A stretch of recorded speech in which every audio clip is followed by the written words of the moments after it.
The whispers started the moment Raina Thomas walked into the police academy, a black woman daring to enter their world. The men exchanged knowing glances. She wouldn't last a week. When Cole Ramsey loudly joked about her serving coffee instead of wearing a badge, laughter rippled through the room. They saw only what they wanted to see, an outsider, a quota hire. What they missed was the quiet steel in her eyes, the dog tags hidden beneath her collar, and the promise she'd made over her brother's grave. They had no idea she'd spent years mastering judo while working hospital night shifts. By tomorrow's combat drills, they'd learn exactly who they had underestimated. Just before we get back to it, I'd love to know where you're watching from today, and if you're enjoying these stories, make sure you're subscribed. The early morning sun cast long shadows across the parking lot of the State Police Academy. Raina Thomas pulled her modest sedan into a space, put it in park, and sat motionless for a moment. She closed her eyes, fingers instinctively finding the dog tags hanging from her neck. The cool metal against her skin was grounding. "Today's the day, Kyle," she whispered. At 29, Raina knew she was older than most of the recruits who would be starting today. Her lean frame and composed demeanor belied the storm of emotions swirling inside her. After taking one last deep breath, she grabbed her duffel bag from the passenger seat and made her way toward the imposing brick building. The sign-in area bustled with activity. Young men and women, most in their early 20s, gathered in clusters, their nervous energy palpable. Raina stood out immediately, not just as one of the few black women in the room, but also in her quiet solitude. She approached the registration table with measured steps. "Name?" asked the administrator without looking up. "Raina Thomas." The woman's eyes flicked up, surprise evident in her expression. "Thomas, are you sure you're in the right place?" "This is Police Academy registration." Raina nodded once. "I'm in the right place." A few feet away, a group of male recruits had noticed the exchange. One of them, tall with broad shoulders and a smug expression, sauntered over. His name tag read, Cole Ramsey. "You here to hand out water bottles?" Cole asked, his voice dripping with mock innocence. The question drew snickers from his circle of friends. Raina didn't flinch. She simply signed her name on the registration form, collected her information packet, and walked past them without a word. The laughter followed her like an unwanted shadow. As she found a seat in the back corner of the orientation room, Raina's mind drifted to 3 weeks earlier. She had been standing in the hospital break room, removing her name tag after her final shift as an orderly. 6 years she'd spent there, lifting patients, changing sheets, enduring the occasional verbal abuse. It paid the bills, but each day had felt like treading water. That night, she'd gone home to her small apartment and opened the box she kept under her bed. Inside were Kyle's things, his dress uniform, folded with military precision, a handful of photographs, his dog tags, and a letter he'd written her to be opened only if something happened to him. Something had. Kyle had always told her she should join the force. "You've got the heart for it, Rye," he'd say, "and God knows they need people like you." She'd always laugh it off, but after his death, those words had taken on new weight. The orientation room suddenly fell silent as the door swung open. A woman in her 40s with salt and pepper hair cropped short strode in. Her uniform was immaculate, her posture rigid. "I'm Sergeant Lisa Brent," she announced, her voice filling the room without her having to raise it. "For the next 16 weeks, I will be your primary instructor, your worst nightmare, and possibly, if you earn it, your most valuable ally." Brent's eyes scanned the room, pausing briefly when they landed on Raina. A flicker of something, skepticism perhaps, crossed her features before she continued. "Look around you. Statistically speaking, 30% of you won't make it through this program. Another 20% will quit the force within 2 years. Her gaze hardened. "My job is to make sure those who do make it are worthy of the bop and edge." For the next hour, Sergeant Brent outlined the program's structure, expectations, and rules. When she finished, she announced the first order of business: partner selection.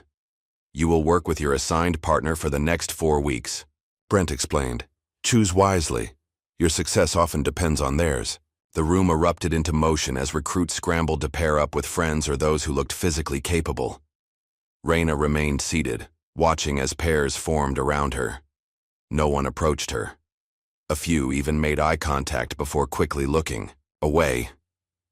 Just as Reyna resigned herself to being the odd one out, a young man hesitantly approached her desk. He was shorter than most of the male recruits, with a lean build and thoughtful eyes. "Hey, I'm Eric Liu," he said, extending his hand. "Looks like we're the last ones standing. Partners?" Reyna assessed him briefly before accepting his handshake. "Reyna Thomas," Eric nodded, seemingly relieved. "Good to meet you, Reyna." Their first physical test came that afternoon, a 5-mile run around the academy grounds. The recruits lined up at the starting point, some bouncing on the balls of their feet, others stretching dramatically. Cole Ramsey stood near the front, rolling his shoulders and shooting confident looks at his friends. "This isn't just about speed," Sergeant Brent called out. "It's about endurance. Pace yourselves." When the whistle blew, several recruits, Cole among them, shot forward like sprinters. Reyna, meanwhile, settled into a steady rhythm. Eric tried to keep pace with her, but fell behind after the second mile. By mile 4, the field had spread out considerably. Many of those who had started too fast were now walking, hands on their knees. Reyna maintained her pace, her breathing controlled, her form efficient. She passed Cole, who was now red-faced and gasping. Reyna crossed the finish, lined 5th overall behind 3 men and 1 woman. Sergeant Brent marked her time without comment, but her raised eyebrow spoke volumes. As the sun began to set, the female recruits gathered in the locker room to shower and change. Reyna kept to herself, taking a shower stall at the far end. But the walls couldn't block out the whispers. "How'd she finish so fast?" one voice asked. "She probably grew up dodging bullets," another replied with a laugh. "No wonder she can run." Reyna turned off the water and wrapped a towel around herself. As she stepped out, the conversation abruptly halted. She didn't say anything, but her gaze met each of theirs in turn, steady and unyielding. One by one, they looked away. Dinner that evening was a mandatory group affair in the academy cafeteria. Recruits clustered at tables, the social hierarchies already forming. Reyna sat alone, methodically working through her meal. She wasn't surprised when Eric approached her table, tray in hand. "Mind if I join you?" he asked. She gestured to the empty seat across from her. They ate in companionable silence for a few minutes, before Eric spoke again. "You were impressive today," he said. "During the run," Reyna shrugged. "I just kept moving." "It's more than that," Eric insisted. "I don't care what they think. You've got a different kind of focus." For the first time that day, Reyna's expression softened slightly. "Thanks, partner." That night, in the quiet of her bunk, Reyna dreamed of Kyle. It was always the same dream. Her brother answering a routine domestic call, walking up those apartment steps, not knowing that someone was waiting for him with a gun. In the dream, Reyna could see it all happening but could never call out to warn him. She woke with a start, her hand instinctively clutching Kyle's dog tags. The metal was warm from her skin. Outside, the sky was just beginning to lighten. In a few hours, they would begin day 2. The recruits gathered at dawn in the main yard. Some looked bleary-eyed from lack of sleep. Others were clearly nursing, sore muscles from the previous day's run. Sergeant Brent strode to the front, clipboard in hand. "Tomorrow," she announced, "combat drills begin." A ripple of excitement passed through the group. Cole, who was standing near the front, turned to catch Reyna's eye. His lips curved into a sneer. "Can't wait to see this," he said, loud enough for those around him to hear. Reyna met his gaze evenly, her expression revealing nothing, but inside, a quiet determination burned. She hadn't come this far to be laughed out of the room. Not again. Dawn broke over the academy grounds as recruits filed into the combat training facility. The large room, with its padded floors and mirrored walls, smelled of disinfectant and old sweat. Reyna stood with the others, her hair pulled back tightly, her academy-issued workout clothes hanging slightly loose on her frame. Sergeant Brent strode to the center of the room, her presence immediately commanding attention. Behind her, A stocky man with a shaved head arranged practice mats in a large square. "This," Brent announced, gesturing to the mat area, "is the hand-to-hand combat gauntlet. Today you begin learning how to defend yourselves and subdue resistant subjects without using your firearm." She paced along the edge of the mats, eyes scanning the recruits. "In the field, you won't always have backup. Sometimes all you'll have is your training and your instincts. We're going to test both today." Cole Ramsey rocked back and forth on his heels, barely containing his eagerness. Several other recruits, mostly men, mirrored his enthusiasm. Reyna remained still, her expression neutral, though her eyes followed Brent's every move. "You'll be paired for sparring," Brent continued. "Real techniques, real pressure, no pulling punches. The goal isn't to hurt each other, but to learn your capabilities and limitations." She consulted her clipboard. First match, Ramsey and Daniels. Cole stepped onto the mat with a confident grin, facing off against a recruit named Daniels, a former college wrestler with a solid build. The two circled each other briefly before Cole lunged forward with surprising speed. He caught Daniels with a sweeping leg move that sent him crashing to the mat. Before Daniels could recover, Cole had him pinned, arm twisted behind his back. "Yield," Daniels grunted. Cole held the position a moment longer than necessary before, releasing him, rising to his feet with a flourish. He looked around the room, soaking in the impressed murmurs. Sergeant Brent's mouth tightened. "Effective takedown, Ramsey. But next time, show me more control. This isn't a street fight." Cole nodded, but his smug expression remained unchanged as he rejoined the group. Several more matches followed, some quick and decisive, others drawn-out battles of endurance. Eric faced off against a taller recruit and managed to hold his own, through technical skill rather than brute strength. Then Brent called out, "Thomas and Barden." Reyna stepped onto the mat, facing Tracy Barden, a muscular woman with close-cropped blonde hair who stood at least 4 inches taller than her. Tracy had been among those whispering in the locker room the day before, and there was a glint of anticipation in her eyes now. "Begin," Brent ordered.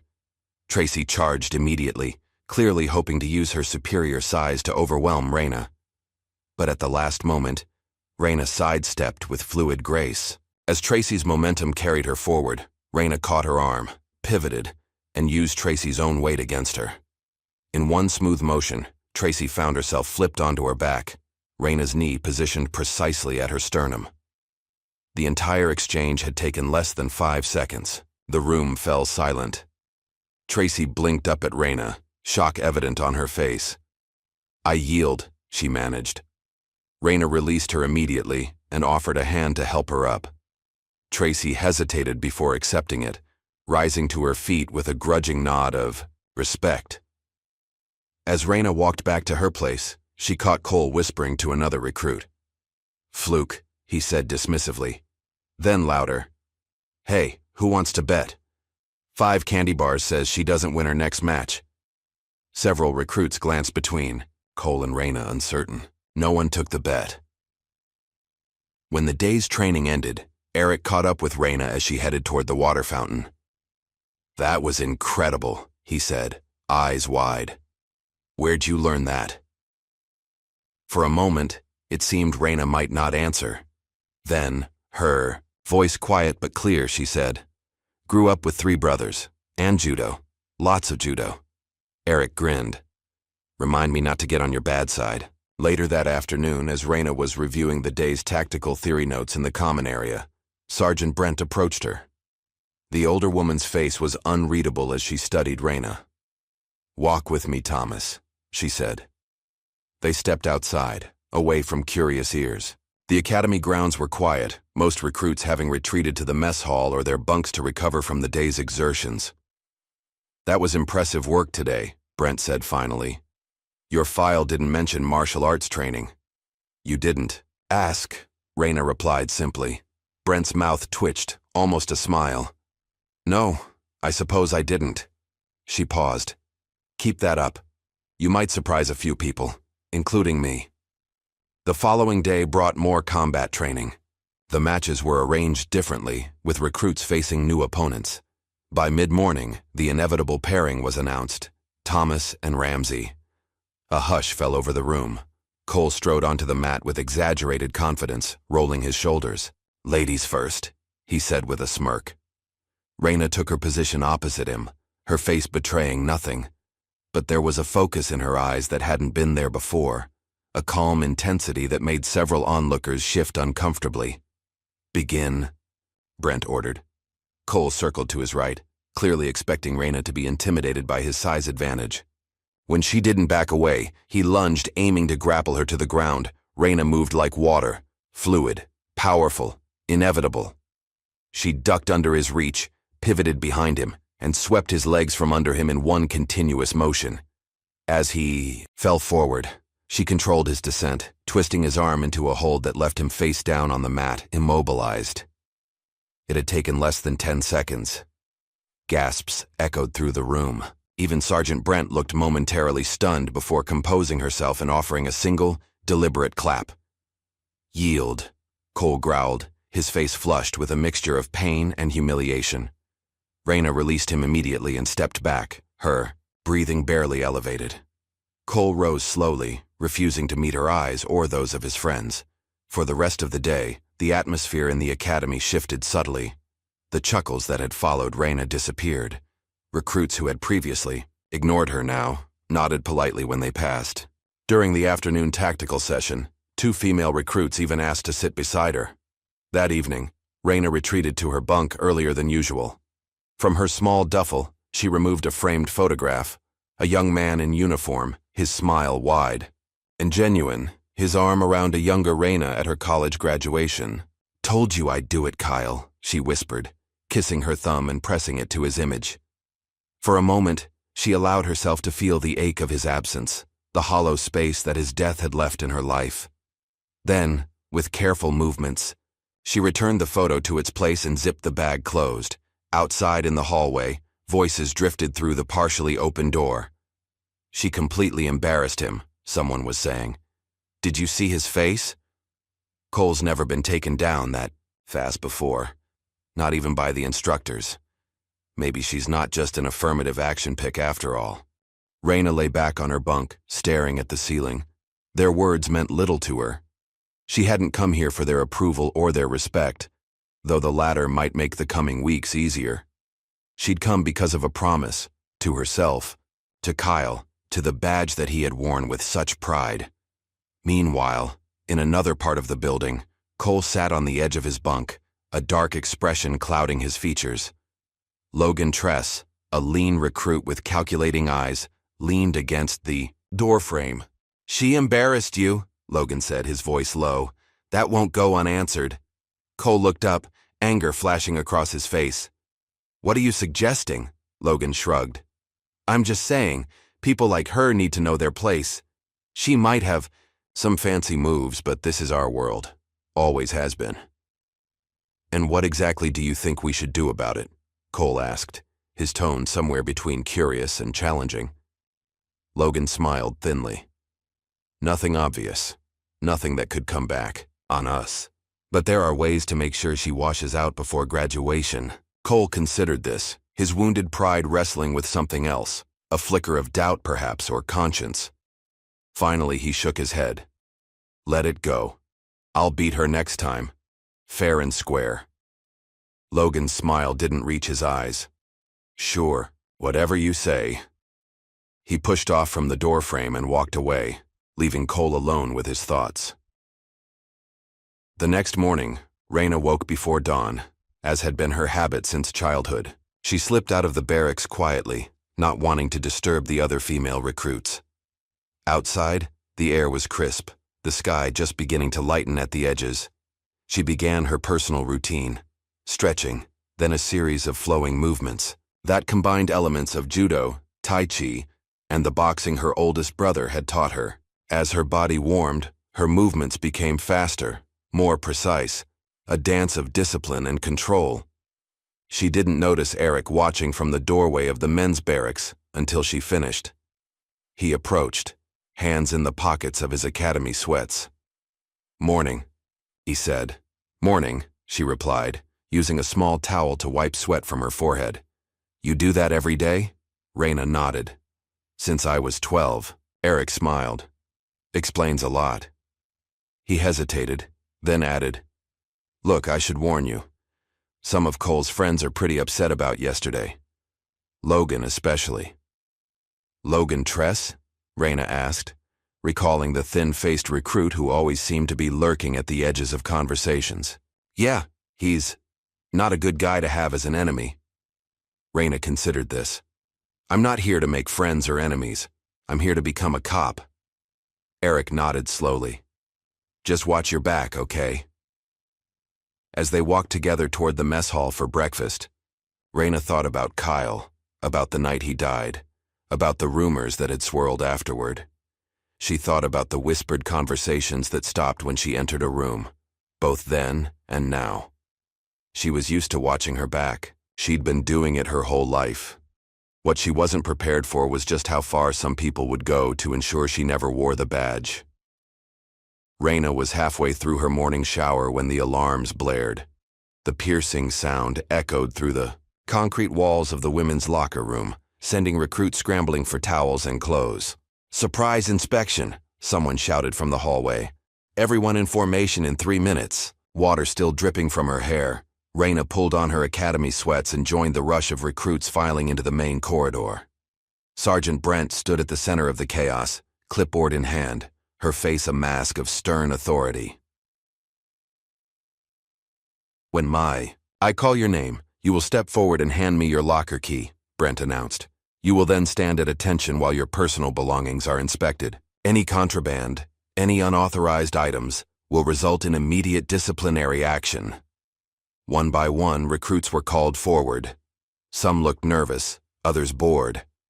When Eric's name was called, he stepped up confidently, handed over his key, and stood tall as the inspection team rifled through his belongings. Clean, the inspector called. Brent nodded, made a mark on her clipboard, and called the next name. Thomas. Raina stepped forward, her face impassive despite the knot forming in her stomach. There was something in Brent's expression. A hardness.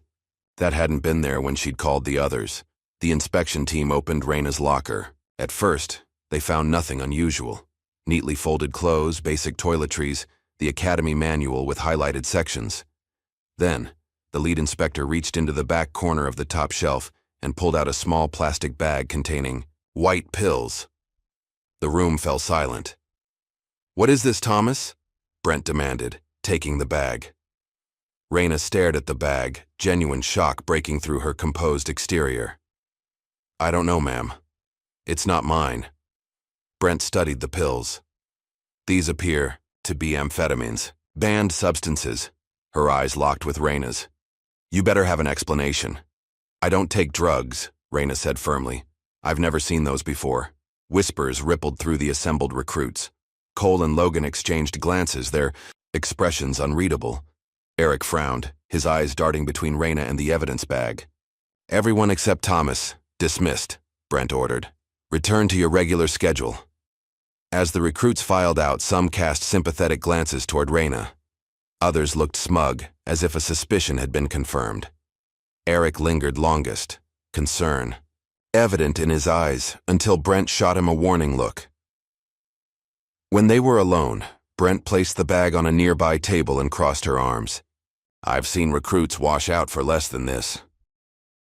I didn't put those pills there, Raina said, her voice steady despite the fear gripping her chest. She'd worked too hard to lose everything now. You're claiming someone planted them? Brent's eyebrow arched skeptically. Yes, ma'am.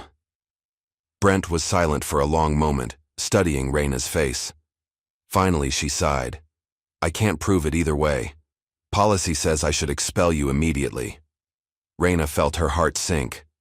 But, Brent continued, I've been watching you, Thomas. You've shown exceptional skill and discipline. It would be unfortunate to lose a potentially valuable officer without due process. Hope flickered in Raina's chest. So here's what's going to happen, Brent said. You'll get a chance to prove yourself in the next drills. The pills will be sent for testing and fingerprinting. If they come back with your prints or if you fail even once in the upcoming trials, you're out. Understood? Yes, ma'am. Thank you. As Raina turned to leave, Brent added, "And Thomas. If someone is targeting you, watch your back. Not everyone wants to see people like you succeed in this academy." "People like me, ma'am?"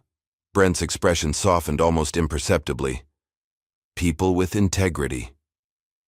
That afternoon, Raina found Eric in the library, poring over tactical manuals. He looked up as she approached, relief washing over his features. "You're still here," he said. "What happened?" Raina slid into the chair across from him. "Brent's giving me a chance to prove myself, but I need to find out who planted those pills." Eric glanced around to ensure no one was listening, then leaned forward. "I checked the security cameras during lunch break. There's a blind spot in the hallway near the women's locker room, and the footage between 3 and 4 a.m. is mysteriously missing." "Someone who knows the security system," Raina mused. "Any ideas?" Eric hesitated. "Logan works part-time in campus security. He'd know how to access the system. But why would he target me? I barely know him." "He's tight with Cole," Eric reminded her. "And Cole's pride took a serious hit when you put him down in front of everyone." Raina considered this. "I need evidence." "Be careful," Eric warned.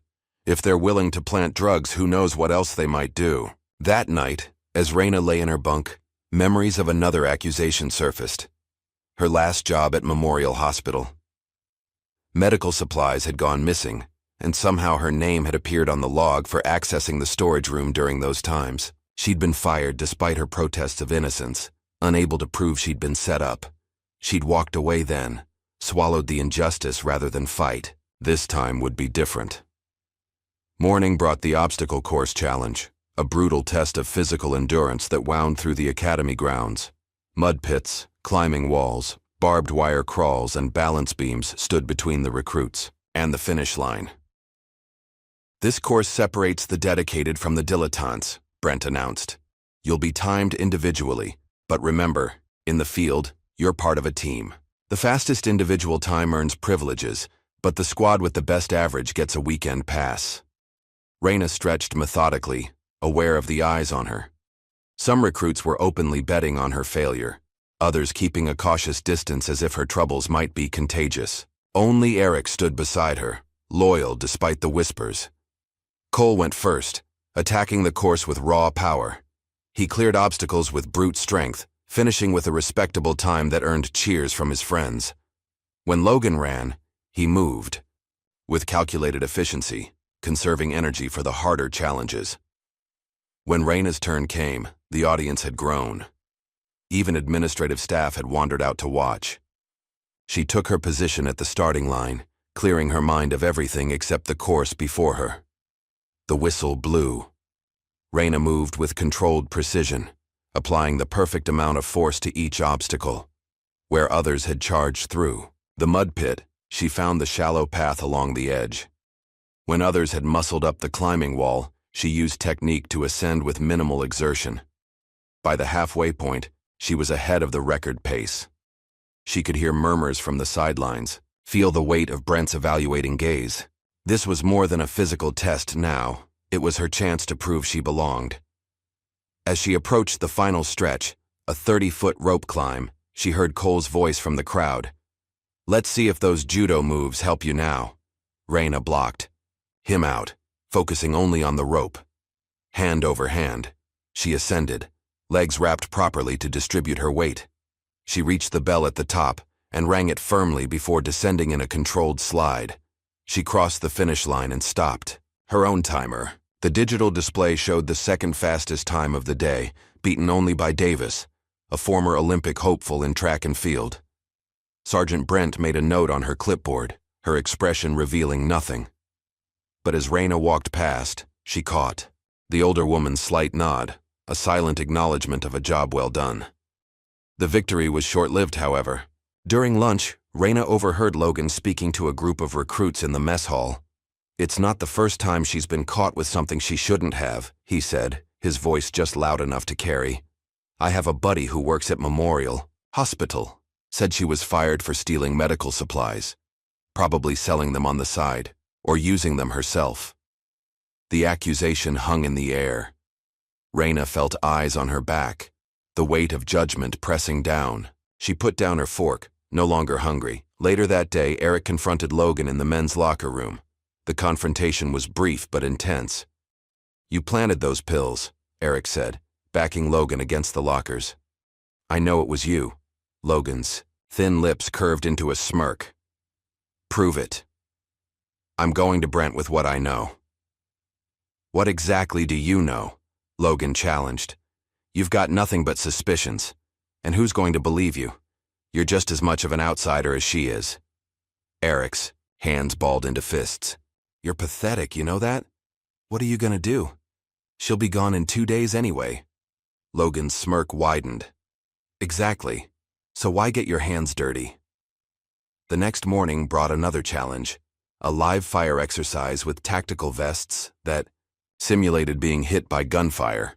Recruits were divided into teams, given training weapons that fired special marking rounds, and tasked with clearing a mock building. Raina checked her equipment carefully, especially the tactical vest that would register hits during the exercise. Something seemed off about the fit, but before she could investigate further, the call came to take positions.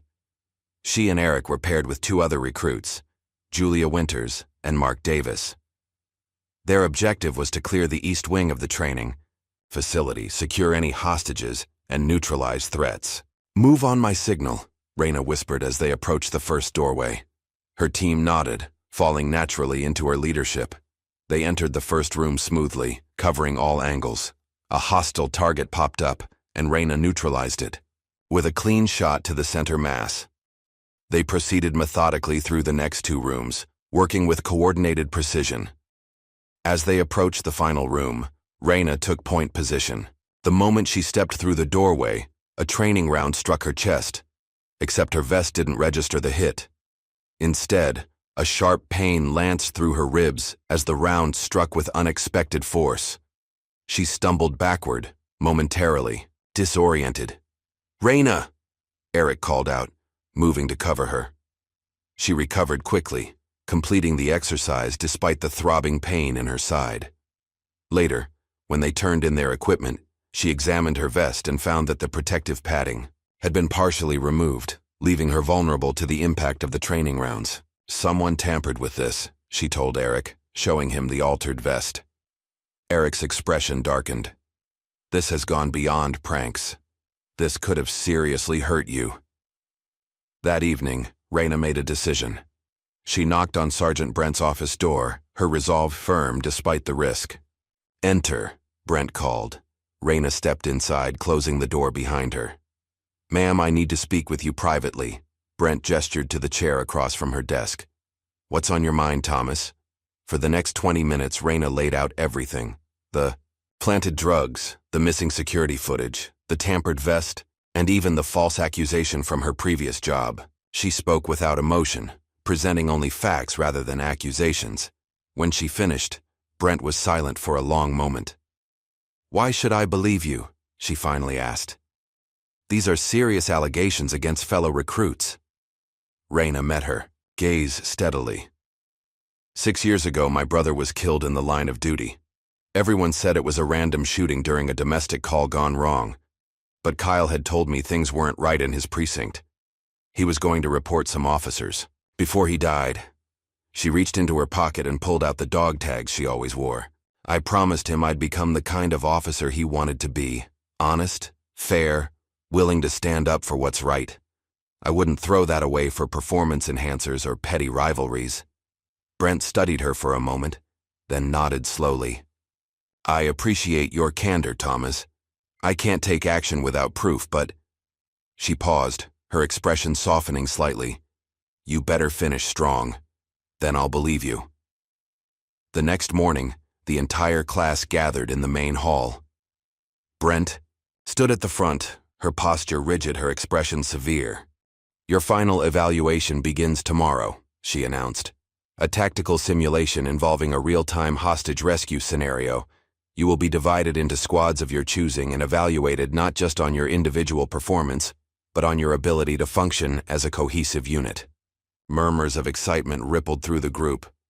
"Choose your teams wisely," Brent continued. You have until 0600 tomorrow to submit your rosters. As the recruits dispersed, Cole approached Reyna, his expression smug. No hard feelings about the combat training, he said loudly enough for others to hear. But I think I'll pass on having you on my team. Can't risk working with someone under investigation. Reyna met his gaze evenly, saying nothing, but as she turned away, she realized that his words had created a ripple effect. Other recruits were now avoiding eye contact with her, clearly unwilling to risk their evaluation by choosing her. Only Eric remained steadfastly by her side. But two people wouldn't be enough for the tactical exercise. As the day wore on, the situation became increasingly clear. She was being isolated, cut off from the opportunity to prove herself in the final test. It was sabotage of a different, more subtle kind, but just as effective. Morning dawned clear and cold, a thin layer of frost coating the academy grounds. Recruits huddled in small groups outside the tactical training building, their breath forming clouds in the crisp air. The atmosphere was tense with anticipation. The final evaluation would make or break many careers. Sergeant Brent emerged from the building, clipboard in hand. "Time to form your teams," she announced. "When I call your name, step forward with your squad." One by one, recruits organized themselves into teams. Cole moved first, gathering a team of 6, including Logan and several other strong performers. His confident smirk spoke volumes as he glanced toward Reyna, who stood alone except for Eric. "Thomas," Brent called. "Your squad?" Reyna stepped forward, Eric immediately moving to her side. They stood together, clearly 2 members short of a viable team. Cole's smirk widened. "Let's see what Miss Martial Arts does with half a squad," he whispered loudly to Logan. Then, unexpectedly, 2 more recruits stepped forward to join Reyna and Eric. Julia Winters, a quiet, methodical woman who had kept to herself throughout training, and Malik Turner, a former security officer whose steady reliability had earned him respect among the instructors. "We're with Thomas," Julia announced simply. Surprise flickered across Cole's face before he masked it with a dismissive shrug, but Reyna caught the uncertain glance he exchanged with Logan. This wasn't part of their plan. With all teams formed, Brent led them into the tactical facility. Inside, a complex maze of rooms had been constructed to simulate an office building. Observers, including several SWAT team members, watched from an elevated platform. "Your scenario," Brent explained, "involves a hostage situation in this office. Complex. Multiple armed threats have taken civilians hostage on different floors. Your objective is to secure all hostages and neutralize all threats with minimal casualties." She pointed to a table laden with equipment. Tactical vests, training, weapons that fired marking rounds, communication devices, and building schematics. You'll be evaluated on decision-making, coordination, threat assessment, and execution. Real SWAT operators will be observing and scoring your performance. This is as close to a real operation as we can make it. Cole's team immediately began, grabbing the best equipment, talking loudly about their strategy. Reyna approached the table more deliberately, studying the building schematic first. "Eric, check the comms," she said quietly. "Julia, grab 4 vests. Make sure they're properly padded this time. Malik, I need you on the weapons. Choose for reliability, not firepower." Her team moved with efficient purpose, each focusing on their assigned task. While Cole's squad argued over positions and approach angles, Reyna gathered her team in a corner, speaking in low tones. "The schematic shows 3 primary entry points," she explained, pointing to the diagram she'd sketched. "Most teams will go through the main entrance, expecting to find hostages on the upper floors. But look here." She indicated a service corridor. "This gives access to all floors with minimal exposure. It's where I'd secure hostages if I were planning this scenario." "You think they're being held in the maintenance areas?" Malik asked. Reyna nodded. "Or nearby. We enter through the southeast service door, move quietly, and clear each floor from the inside out." "What about hand signals?" Eric suggested. "Minimize noise." "Good," Reyna agreed. "Julia, you and Malik take point. Eric and I will cover the rear. Questions?" There were none. Her team's confidence in her leadership was absolute. The simulation, began with a briefing. Terrorists had taken over the building, holding multiple hostages. Intelligence suggested they were distributed throughout the facility. Teams would enter from different points simultaneously.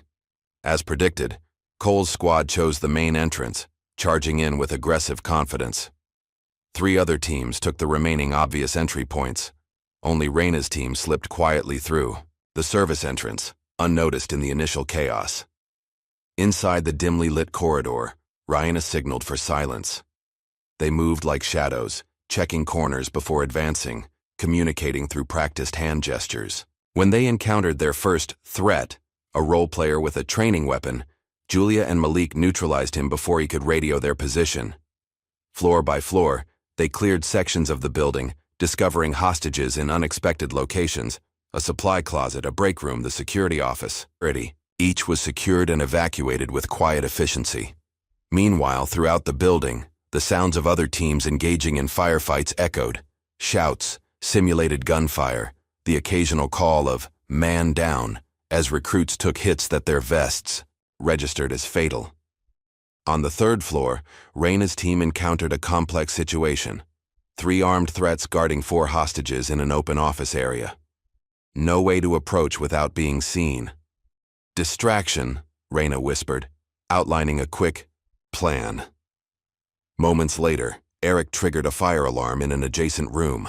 As the threats turned toward the noise, Reyna's team struck from 3 angles simultaneously. All 3 terrorists were neutralized without a single shot fired toward the hostages. As they guided the rescued hostages toward the evacuation point, a SWAT observer nodded approvingly from his observation post.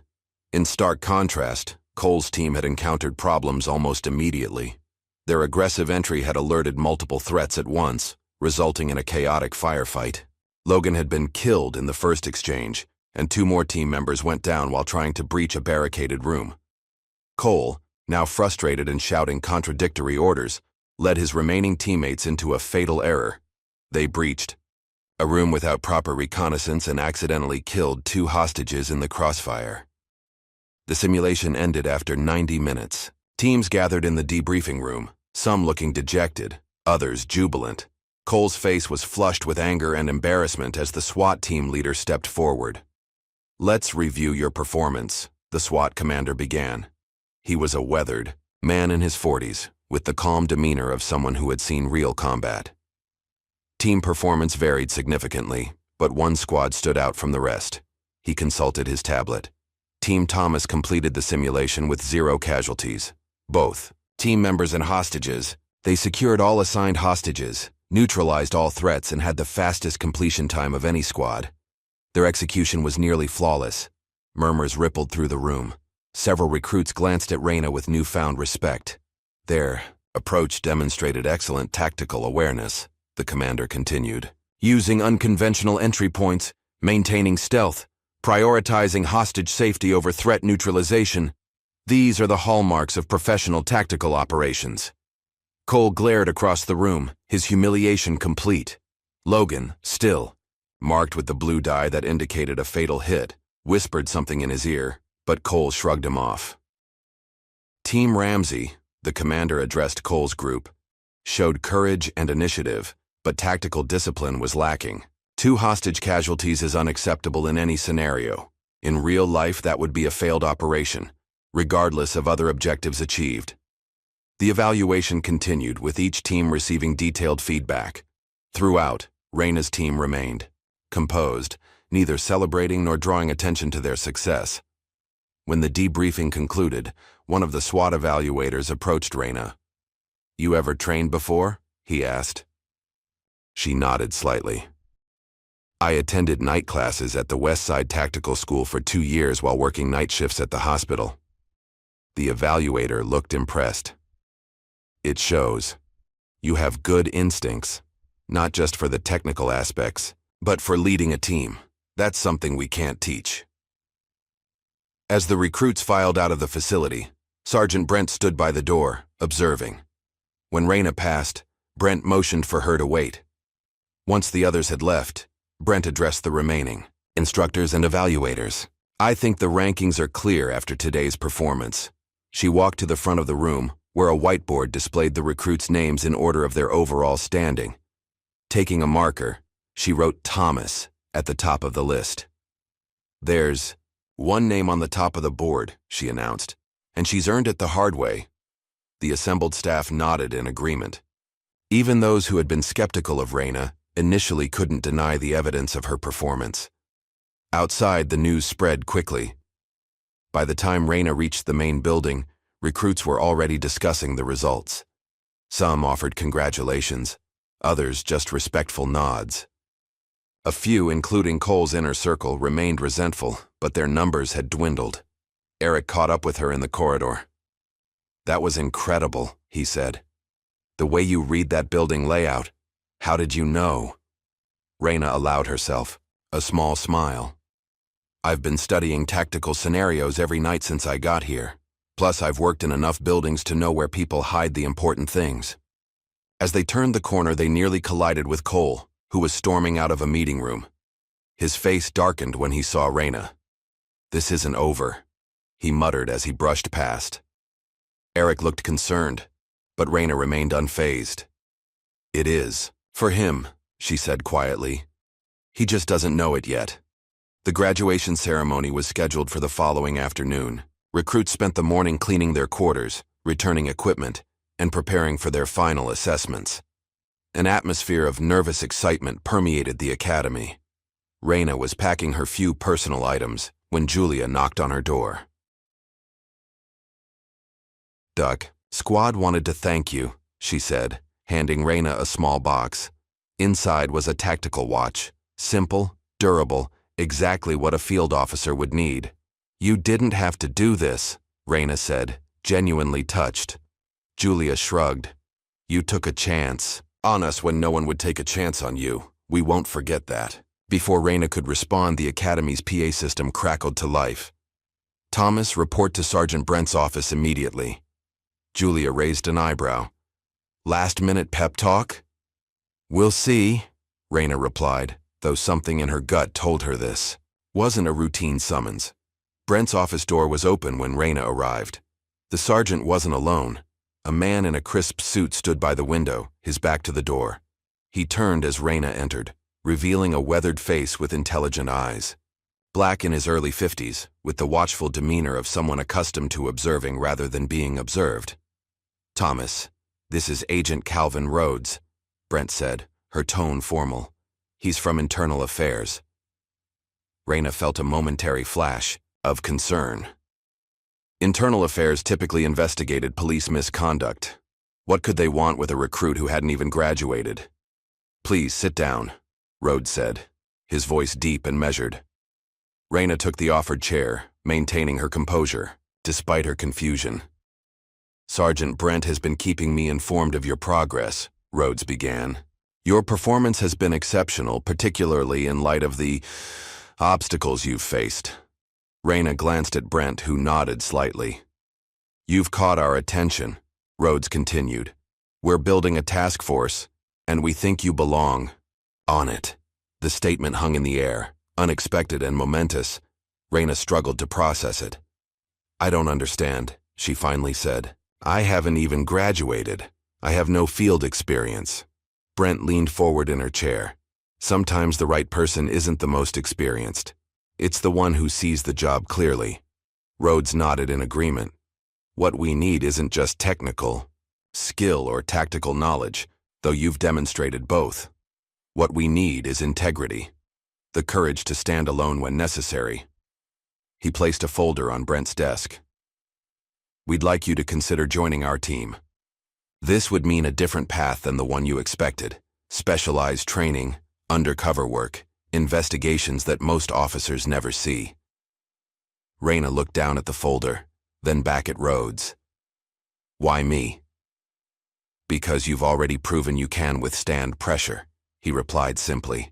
"And because we have reason to believe your brother's death wasn't as random as it appeared." The words hit Raina like a physical blow. She gripped the arms of her chair, steadying herself. "We're giving you 24 hours to decide," Rhodes said, his tone gentler now. "This isn't a choice to make lightly." As she left Brent's office, the folder tucked under her arm, Raina felt as if the ground beneath her feet had shifted. Everything she'd worked for, everything she thought she knew about her future, had just been rewritten. The familiar weight of Kyle's dog tags hung against her chest, a constant reminder of why she'd come here in the first place. His voice seemed to whisper from memory. If anything ever happens to me, it wasn't just a bad call. Dig deeper, and trust no one. Now it seemed she would have the chance to do exactly that. Raina stood by the window of her dormitory, the internal affairs folder open on the desk beside her. The contents were sparse but significant. Photos of evidence lockers with inventory sheets that didn't match, transcripts of coded radio conversations, surveillance images of officers meeting with known drug dealers, and most disturbing of all, a timeline of her brother Kyle's final days, marked with meetings and calls he'd made to an unlisted number. A knock at the door pulled her from her thoughts. Eric stood in the hallway, concern etched on his face. "Everyone's talking about you getting called to Brent's office," he said. "What happened?" Raina hesitated, then pulled him inside and closed the door. "What I'm about to tell you stays between us." For the next 10 minutes, she outlined Rhodes's offer, carefully, omitting classified details. Eric listened without interruption, his expression growing more troubled with each revelation. "Internal affairs?" he finally said, voice hushed despite the closed door. "That's... wow." "I know. Are you going to take it?" Raina turned back to the window. "I don't know yet." Eric leaned against the desk, brow furrowed. "IA doesn't recruit for nothing. They only call in when something stinks." He met her gaze directly. "If you accept, you'll be working against the very people you just joined. That's dangerous." "I'm aware. And not just physically dangerous," Eric pressed. "Cops who work with IA are seen as traitors. Even the good ones will freeze you out." Raina was silent for a moment, her fingers finding Kyle's dog tags through her shirt. She could almost hear his voice, that last voicemail he'd left her the night before he died. She'd played it so many times she had it memorized. "Hey, Rye. Just checking in. Things are complicated at work right now. I'm handling it, but listen, if anything ever happens to me, it wasn't just a bad call. Dig deeper. And trust no one. Love you, sis." The next morning he was dead, shot responding to what was logged as a domestic disturbance call. "I need to do this," she said finally. "For Kyle." Eric nodded slowly. "Then I've got your back, whatever you need." "Thank you," Raina said, genuinely moved. "But the less you know from here on out, the safer you'll be." The following morning, Raina reported to Brent's office. Rhodes was waiting, along with another IA officer, a stern-faced woman who was introduced only as Hall. "You've made your decision?" Rhodes asked without preamble. "I'm in," Raina replied, "but I have conditions." Rhodes raised an eyebrow. "Let's hear them." "Full access to all files related to my brother's case, and when this is over, whoever was responsible faces justice. No deals, no quiet retirements." Rhodes and Hall exchanged glances before Rhodes nodded. "Agreed. Now here's your situation." For the next hour, they briefed her on the investigation. A ring of corrupt officers was helping cover illegal raids and skimming from asset seizures. Drugs, cash, and weapons were disappearing from evidence, only to reappear on the streets. The trail led directly back to the academy, specifically to certain instructors with connections to Raina's brother's precinct. "We believe your brother stumbled onto this operation," Hall explained, and was silenced before he could report. "Who's involved?" Raina asked, her voice steady despite the rage building inside her. "That's what you're going to help us find out," Rhodes said. "We have suspicions but no concrete evidence linking the players. We need someone on the inside who won't raise flags." The plan was laid out methodically. Raina would graduate as scheduled, but would be placed on a community outreach patrol in the city's eastern district, an area known for high crime and minimal supervision. Her partner would be none other than Logan Tress. "Tress?" Raina couldn't hide her surprise. "He was part of the group targeting me during training." "Exactly," Rhodes confirmed. "He's a recent graduate but already showing signs of involvement. He's been seen with officers we suspect are part of the ring. Your history with him provides the perfect cover. No one will question why you two don't get along." Raina absorbed this information, already calculating angles and approaches. "And my mission? Observe. Record. Gather evidence," Hall said, sliding a small device across the table. It looked like an ordinary cell phone. "This has been modified for our purposes. Audio recording, secure communication, GPS tracking that only we can access." "What about Eric Liu?" Raina asked. "He was my partner during training. He'll ask questions if I'm suddenly paired with Logan." "Liu is clean," Rhodes assured her. "We've vetted him thoroughly. He'll be assigned to cyber crimes, far from your operation but still within the department. It's better if you maintain minimal contact with him for now." The graduation ceremony that afternoon was a blur of blue uniforms, polished badges, and proud families. Raina stood tall as Brent pinned the badge to her chest, the sergeant's eyes communicating a silent message of respect and caution. No one from Raina's family was present. Her mother had passed 3 years earlier, and with Kyle gone, there was no one left to cheer her name. But as she scanned the audience, she spotted Rhodes standing at the back, his presence a reminder of the real battle ahead. After the ceremony, as new officers mingled with family and friends, Cole approached her unexpectedly. His expression was unreadable. "Congratulations, Thomas," he said stiffly, extending his hand. Raina shook it cautiously. "You too, Ramsey." "We're headed to different precincts," he continued. "You got East Side, I heard." "That's right. Tough neighborhood." There was something in his tone. Not quite a threat, but a suggestion. "Watch yourself out there. Not everyone will have your back." Before she could respond, he walked away, joining a group of graduates that included Logan, who shot her a cold glance. 3 days later, Raina reported for her first shift at the East Side precinct. The station was older than the academy, with cracked linoleum floors and flickering fluorescent lights. The desk sergeant, a heavy-set man named Wilkins, barely looked up as he handed her assignment sheet. "You're with Tress today," he said, jerking his thumb toward the break room. "Car 17. Logan was waiting by the coffee machine, already in uniform. His expression soured when he saw her. "Of all the rookies they could pair me with," he muttered. "Trust? Me, I'm not thrilled either," Raina replied, playing her part. Their patrol area covered 6 blocks of mostly residential streets, dotted with convenience stores and small businesses struggling to survive. It was a neighborhood in decline, evident in the boarded-up windows, graffiti-covered walls, and wary eyes that tracked the patrol car's movement. Logan drove in silence for the first hour, responding to calls with minimal efficiency. A shoplifting complaint, a noise disturbance, a fender bender in a grocery store parking lot. Routine calls handled with a dismissive attitude that set Raina's teeth on edge. "You always this chatty on patrol?" she finally asked. Logan glanced at her. "Just keeping it professional. Wouldn't want to say anything that might end up in some report." "What's that supposed to mean?" "You tell me, IA's new pet." Raina's heart skipped, but her face revealed nothing. "What are you talking about?" Logan snorted. "Please, why else would they stick you in East Side? This isn't exactly a prime assignment for Academy's top graduate, unless you're here to watch the rest of us." "I'm here because I requested community." "Patrol," Raina lied smoothly. "I want to work where I can make a difference, not write parking tickets downtown." "Right," Logan drawled. "St. Thomas, here to save the neighborhood." Before she could respond, the radio crackled. "Car 17, we've got a disturbance at 1845 Maple, apartment 3C. Neighbor reports possible domestic." Logan grabbed the radio. "Car 17 responding."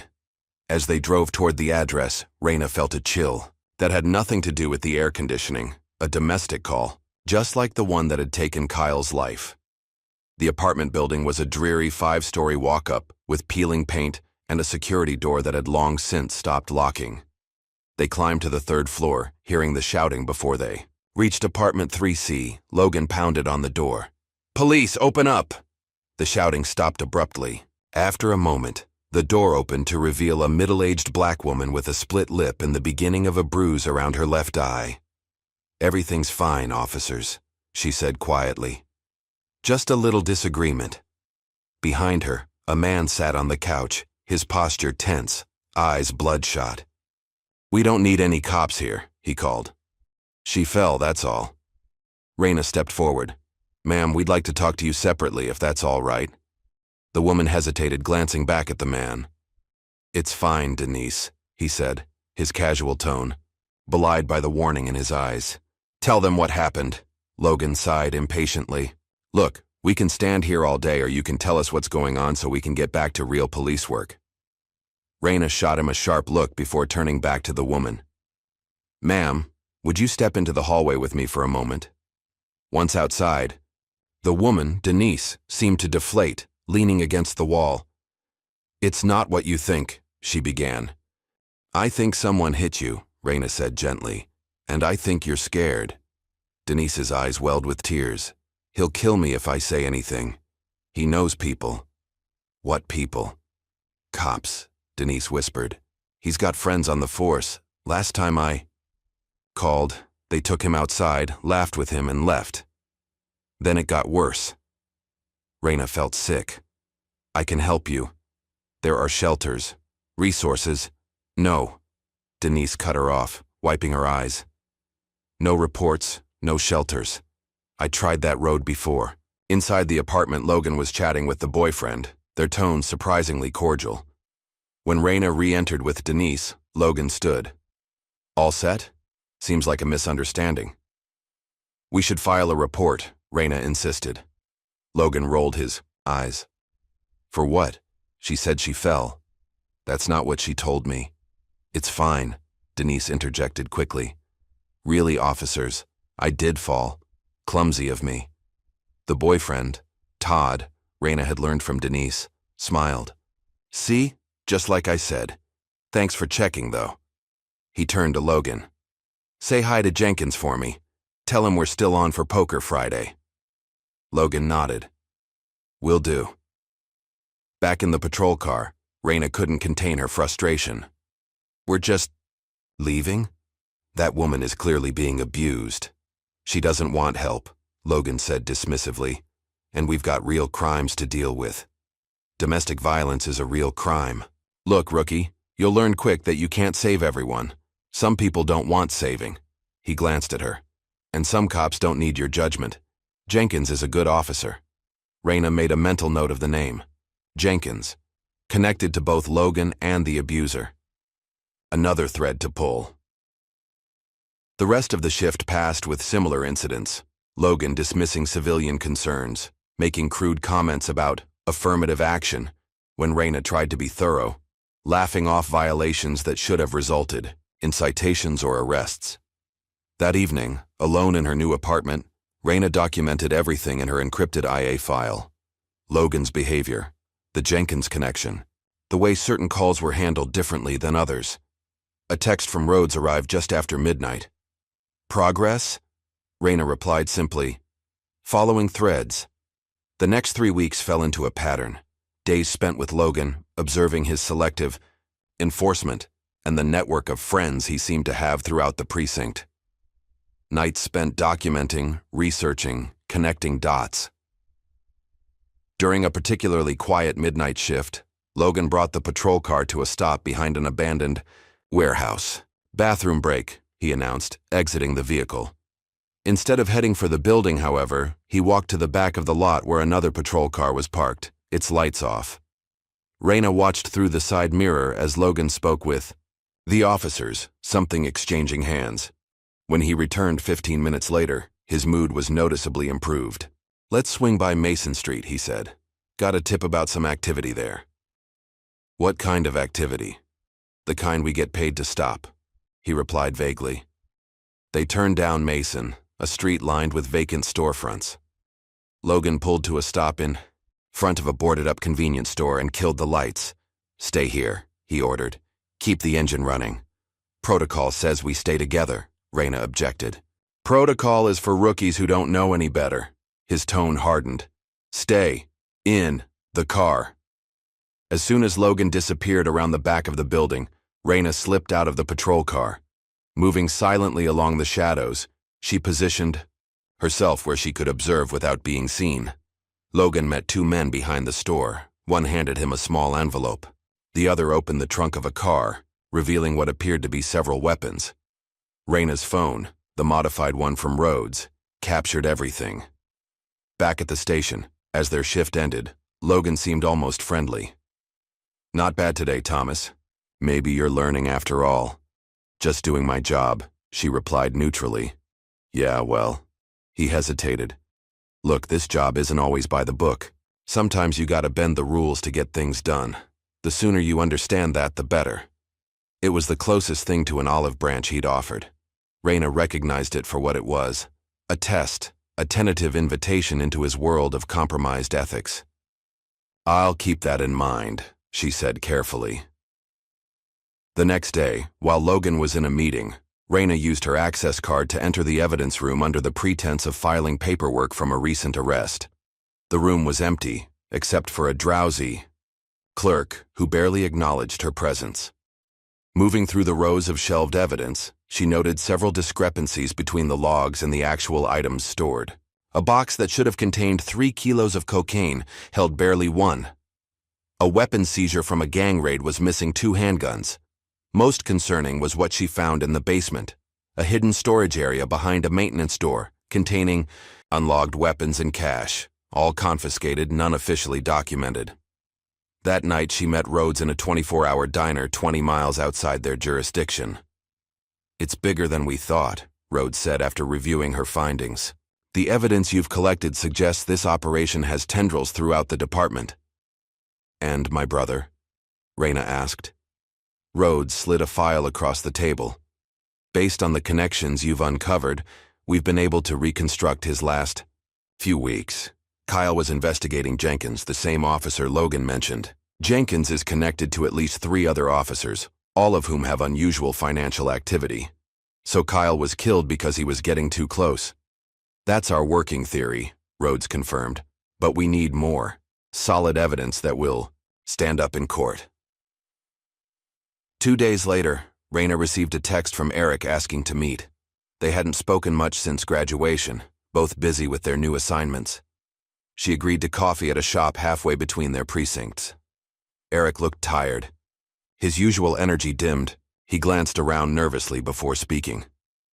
"I need to tell you something," he said, voice low. "My supervisor's been asking me to alter some reports. Evidence logs from drug busts, mostly. Changing timestamps, inventory numbers." Raina kept her expression neutral despite her racing heart. "What did you do?" "I did it once," Eric admitted, shame evident in his voice. "I didn't know what it was for, but now more officers are involved. The pressure's getting worse. I'm scared, Raina." She reached across the table, squeezing his hand. "Document everything. Names, dates, exactly what they asked you to change. But don't confront anyone." "What's going on?" he asked. "This isn't normal rookie hazing, is it?" "No," Raina confirmed. "It's not, but I can't tell you more right now, just be careful." As she left the coffee shop, Raina's phone buzzed with a message from Rhodes. "Time for Phase 2. Be ready." The plan came together with military precision. Rhodes and his IA team had been building their case methodically, using Raina's intelligence to connect the dots. Now they were ready to move from investigation to entrapment. "We're setting up a fake shipment," Rhodes explained during their secure briefing. "Allegedly drug money being transferred from evidence to the federal holding facility. The trap is to see which officers show up to intercept and reroute it." Raina studied the operation details. "And my role? You'll be part of the transport." "Detail," Hall said. "A rookie assignment, nothing that would raise suspicions. We need eyes inside the operation when it happens." The date was set for the following Tuesday, a notoriously slow night for police activity, when staffing would be minimal and supervision lax. Raina would be wearing a wire, with IA agents positioned strategically along the route. What no one expected was Logan's sudden interest in the assignment. "I heard you got transport duty next week," he said during their patrol shift. "Sounds boring as hell." Raina shrugged. Better than writing parking tickets. Mind if I tag along? I could use the overtime, and it beats sitting around the precinct. Warning. Bells rang in Raina's mind. Logan never volunteered for additional work, especially not mundane assignments.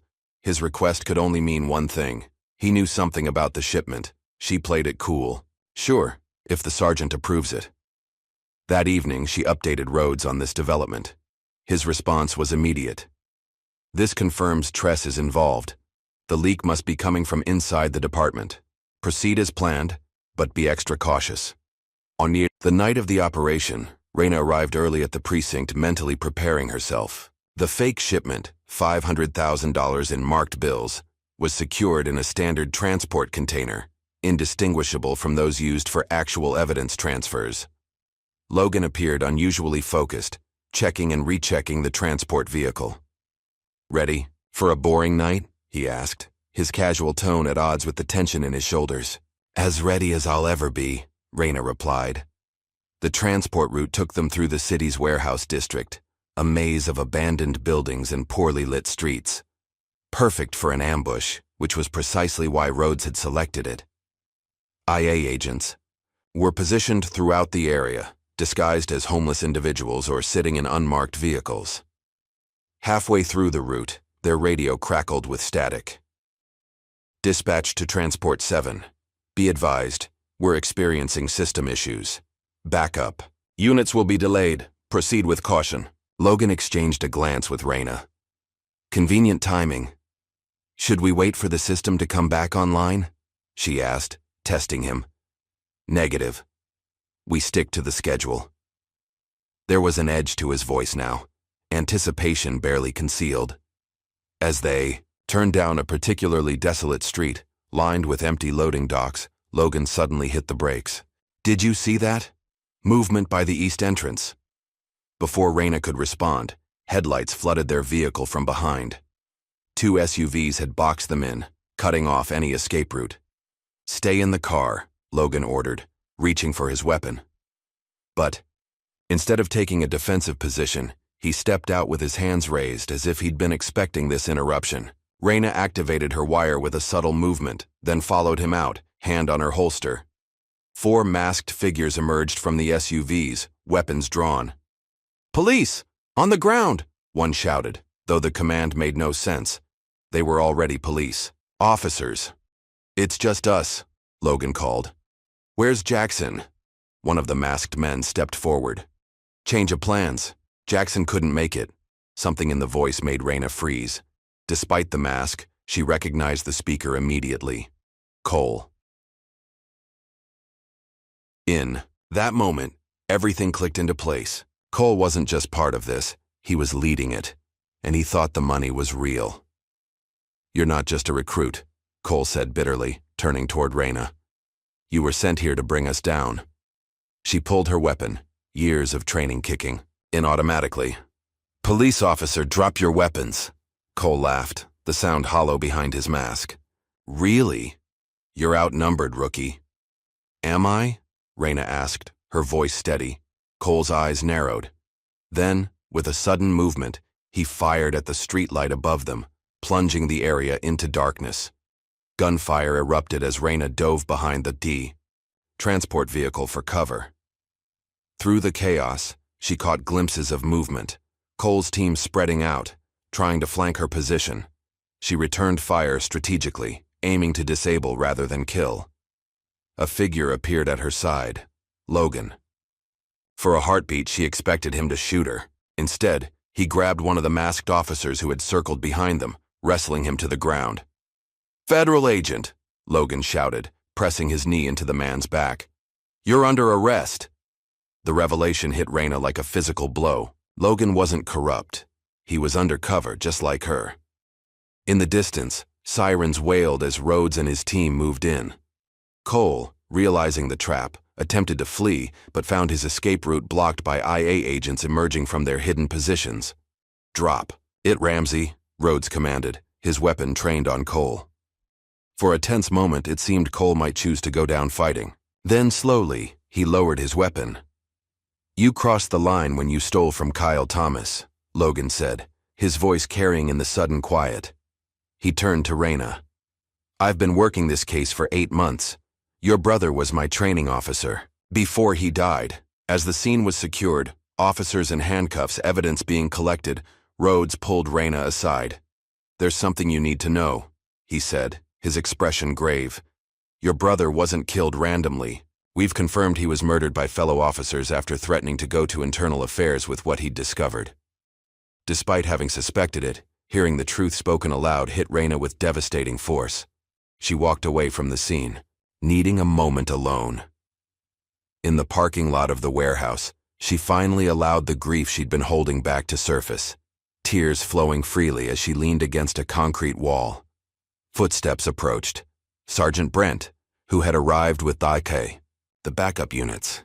"I couldn't tell you," Brent said softly. "We needed your genuine reactions throughout training to maintain your cover."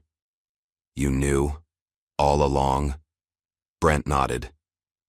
"Rhodes recruited me 3 years ago, after I reported misconduct in my previous precinct. When your application came across my desk, with your brother's name in your history, we saw an opportunity." She placed a hand on Reyna's shoulder. "You gave him the justice no one else could." As dawn broke over the city, Cole was escorted to a waiting cruiser, his hands cuffed behind his back. He paused as he passed Reyna, his face bruised from the struggle, his eyes filled with a mixture of hatred and something else, perhaps respect. "You're just like your brother," he said, his voice low. "Too noble for this job." Reyna watched as the cruiser pulled away, carrying the man who had once mocked her, then tried to destroy her, and ultimately had underestimated her at every turn. The fight wasn't over. There would be trials, testimonies, more corruption to uncover. But in this moment, standing in the growing light of a new day, Reyna felt the weight of her promise to Kyle shift from a burden to a purpose fulfilled. She touched the dog tags at her neck and whispered, "It's done." The headlines dominated every news outlet in the city for weeks. Police corruption ring exposed. 12 officers arrested in evidence theft scheme. Internal Affairs sting operation uncovers years of misconduct. The State Police Academy found itself under intense scrutiny. Classes were temporarily suspended as federal investigators descended upon the campus, reviewing records, interviewing staff, and reassessing training protocols. Sergeant Brent was placed on administrative leave pending the investigation, though. Her cooperation with Internal Affairs would eventually clear her name.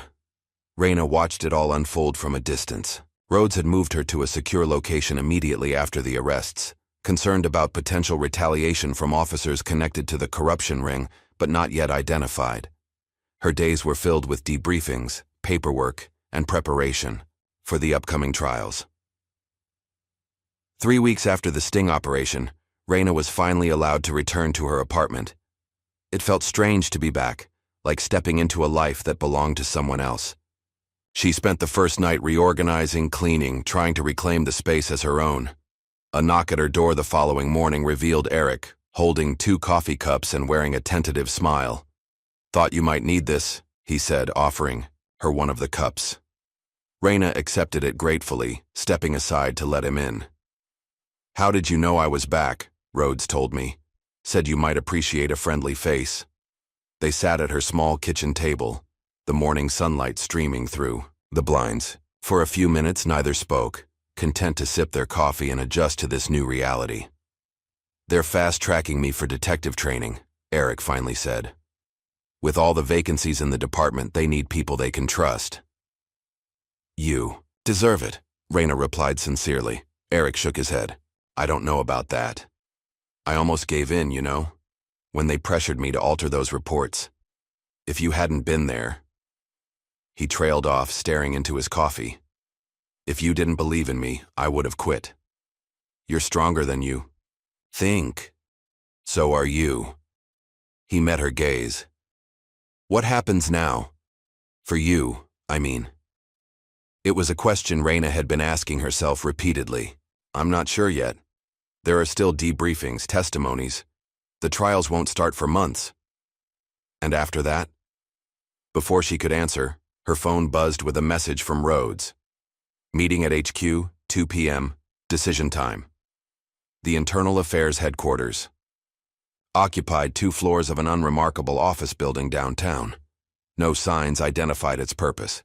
Visitors needed clearance and an escort to access the elevators. It was a place designed to protect secrets. Rhodes met Raina in a conference room where maps and photographs covered one wall, the ongoing investigation expanding beyond the initial arrests. "The department is in chaos," he began without preamble. "Recruits, sergeants, even top brass are under investigation. The academy is under federal review. We've only scratched the surface of how deep this goes." Raina studied the wall of evidence.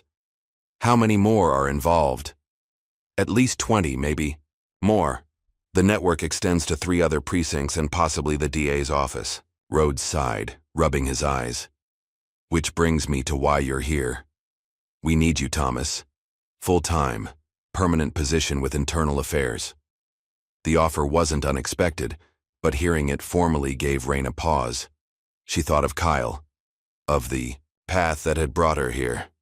"We need people like you," Rhodes continued. "Brave enough to wear the badge and question it too. This won't be the last corruption scandal, and when the next one comes, we need officers with integrity leading the investigation." "I'm honored," Raina said carefully, "but I need to think about it." Rhodes looked surprised. "I thought this was what you wanted, to finish what your brother started." "It was. It is." Raina struggled to articulate the conflict she felt. "But I didn't become a cop just to police other cops. I wanted to help people before they're failed by the system."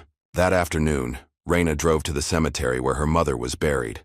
The small plot was well maintained, spring flowers blooming around the simple headstone. Beside it, a newer marker bore Kyle's name. Kneeling in the grass, Raina unclasped the dog tags from around her neck and placed them gently against her brother's stone. "I kept my promise," she whispered.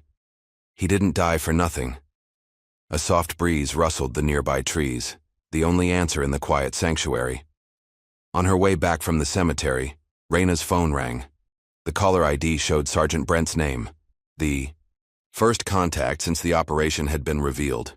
"Thomas," Brent said when Raina answered. "Got time to meet?"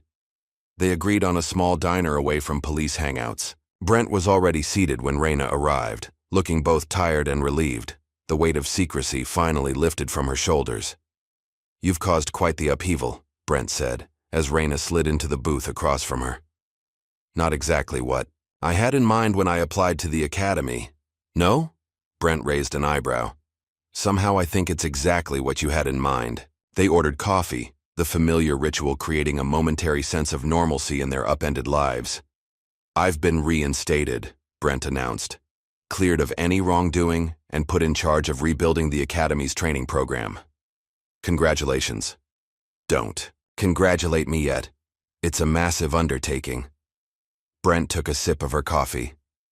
"Which is why I need good people. People who understand what went wrong and how to fix it." Raina looked up, sensing where this was leading. "I'm offering you a position," Brent confirmed.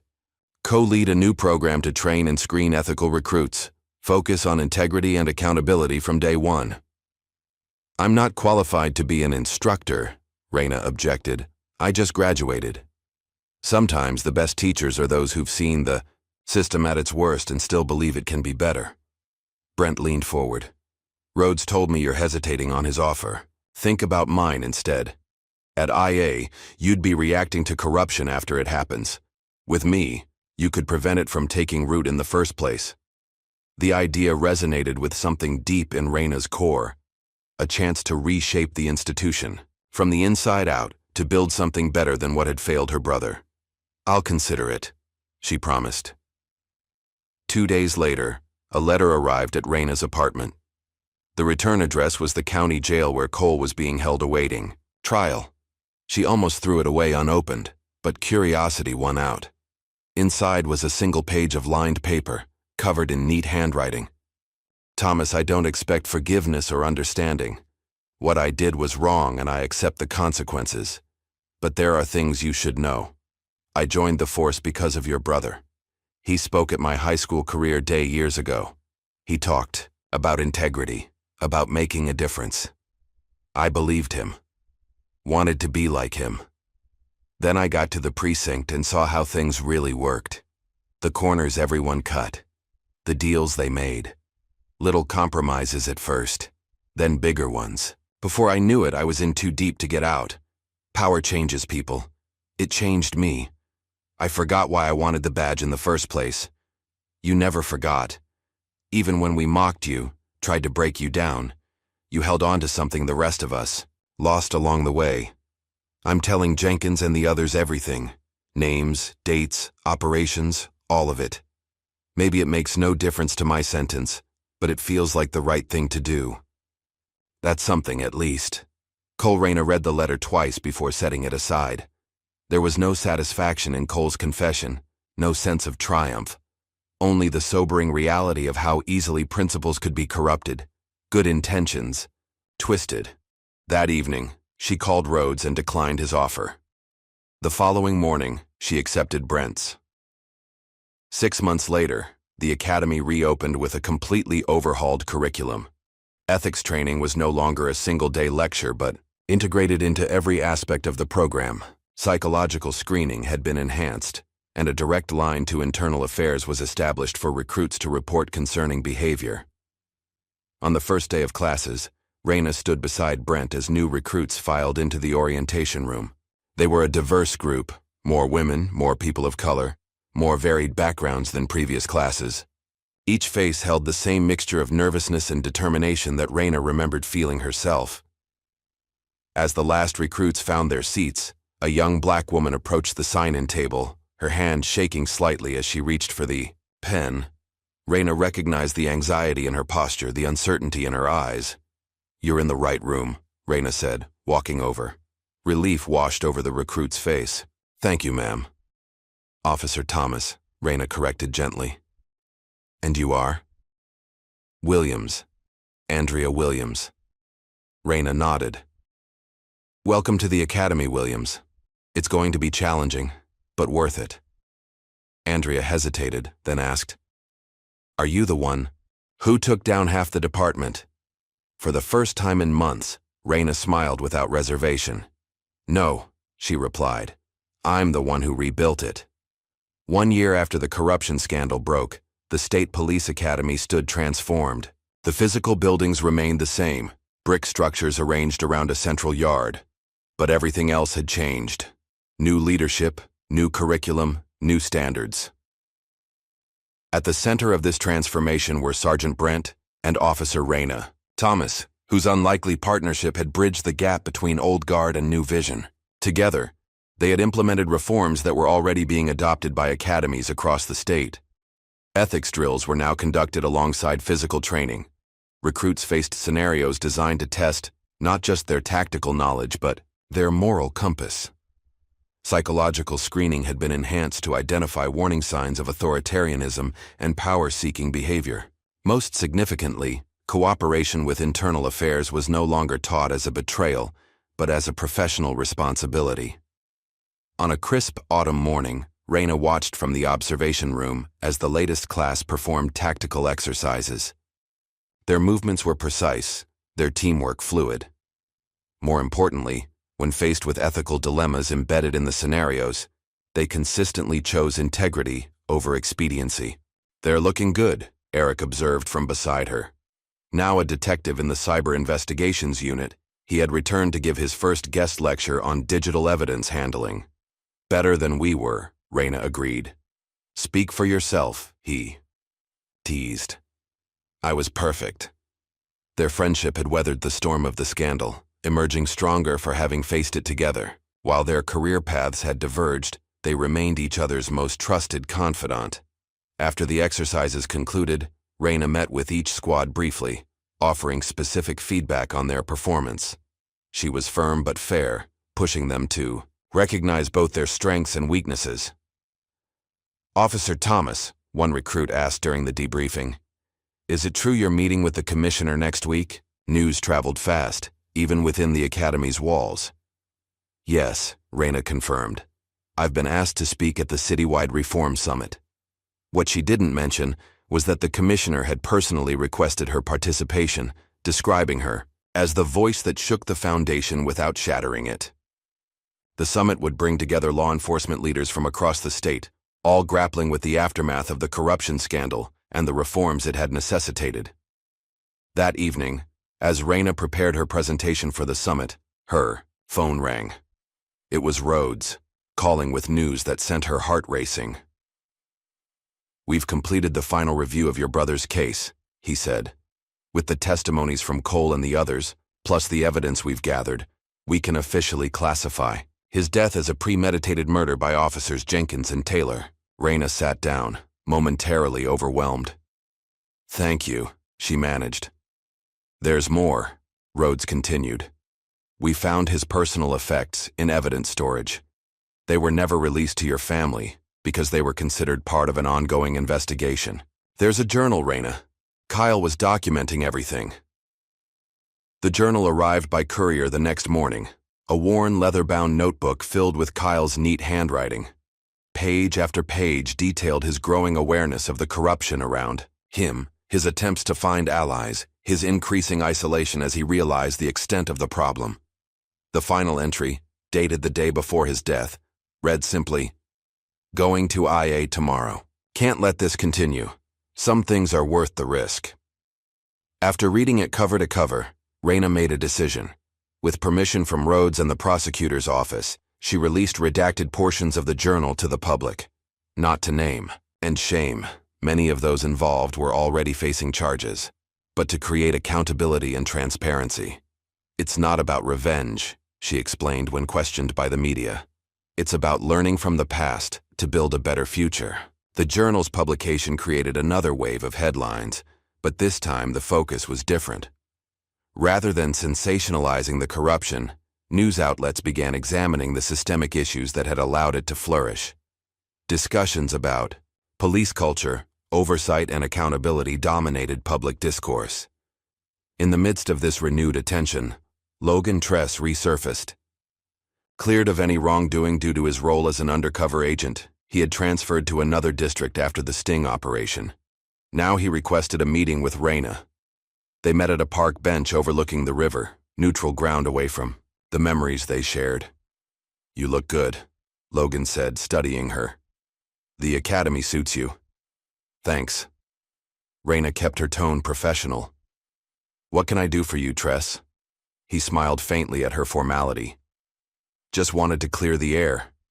We worked together under unusual circumstances. That's one way to put it. I was hard on you during training," he acknowledged. "Pushed boundaries that shouldn't have been pushed." Raina raised an eyebrow. "You were maintaining your cover." "Yes and no." Logan looked away, watching a boat move slowly downriver. "The truth is I was once as bad as Cole. Thought the badge gave me special privileges, looked the other way when convenient. What changed?" "I got caught," he admitted. "Minor offense, but enough to get IA's attention. They gave me a choice, help them clean house or go down with everyone else." He met her gaze directly. "Then I saw what integrity looked like, in your brother first, and later in you." The revelation settled between them, not quite forgiveness but something like understanding. Back at the academy, Raina threw herself into mentoring the new recruits. She ran drills with quiet authority, demonstrating techniques rather than simply describing them. Unlike some instructors who relied on shouting and intimidation, Raina led by example, earning respect through competence and fairness. Her approach was particularly effective with female recruits and those from marginalized backgrounds, who saw in her a path forward in a profession that had not always welcomed them. "The hardest part isn't the physical training," she told a struggling recruit one evening. "It's remembering why you're here when everything gets tough." A major news outlet contacted Raina, requesting an in-depth interview about her role in exposing the corruption scandal. The producer promised primetime coverage, a chance to tell her story nationwide. After careful consideration, Raina declined. "I didn't do this for headlines," she explained to a disappointed Brent. "I did it for Kyle." Instead, she channeled her energy into refining the academy's programs, ensuring that each graduating class was better prepared than the last, not just in tactics and procedures, but in the moral courage required to wear the badge with honor. 3 months later, Raina received an unexpected call from the commissioner's office. A ceremony was being planned to update the Academy's Hall of Honor, and Kyle Thomas's name would finally be etched alongside other officers who had died upholding their oath. "Sergeant Brent suggested we surprise you with the announcement during the ceremony," the commissioner's assistant explained. "She thought you might appreciate it." On the day of the ceremony, Raina stood in her dress uniform, watching as new names were added to the memorial wall. When Kyle's name was revealed, she maintained her composure, though her heart swelled with a bittersweet mixture of pride and grief. Afterward, as the crowd dispersed, a clerk from the administration office approached her. "Officer Thomas, we found this in the Academy archive during the reorganization. It was marked for you." He handed her a sealed envelope, yellowed with age. Inside was a letter, the handwriting immediately recognizable as Kyle's. "Raina, if you're reading this, something's happened to me. I've left this with the Academy secretary just in case. Call it paranoia or precaution, but recent events have me concerned. I'm investigating something bigger than I initially realized. I can't put details here, but if I don't make it, promise me you'll keep asking questions, the right ones to the right people. You were always stronger than me, Rai, more stubborn, more principled. I used to tease you about it, but the truth is I've always admired that about you. Don't lose it. The system needs people like you, people who won't bend when it matters most. Make the system remember you.